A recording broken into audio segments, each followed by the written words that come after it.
என்னோட பல்லு பிரச்சனைக்கு என் வயித்துல இருக்க குழந்தை தான் காரணம்னு ஒரு பிரெக்னன்ட் பொண்ணு இப்படி சொன்னா எப்படி இருக்கும்? பொதுவா பிரெக்னன்ட் பெண்களுக்கு பல்லு பிரச்சனை வரும். சம்டைம்ஸ் அத பிரெக்னன்சி ஜிஞ்சைவைட்டிஸ்னு சொல்லுவோம். சம்டைம்ஸ் கால்சியம் டெப்ளீஷன், அதாவது கால்சியம் குறைபாடு ஏற்பட்டு அதனால பல்லுல ப்ராப்ளம் வரலாம். இதுக்கெல்லாம் காரணம் கருவுல இருக்கிற குழந்தை தாயோட கால்சியம் பூராவும் எடுத்துக்குதுன்னு சொல்றது நியாயமே இல்லை.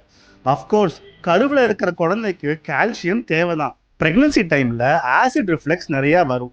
வாமிட்டிங் ஃப்ரீக்வெண்ட்டாக இருக்கும்.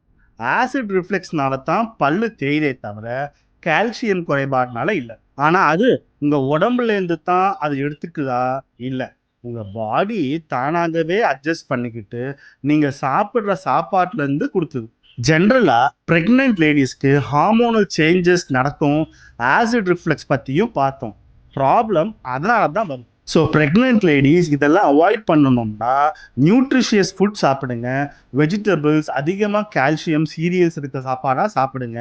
அண்ட் முக்கியமாக ஆசிட் ரிஃப்ளெக்ஸோ இல்லை வாமிட்டிங் ஃப்ரீக்வெண்ட்டாக பண்ணிங்கன்னா உடனே உங்கள் வாயை ஸோ இதை அவாய்ட் பண்ணிடலாம்.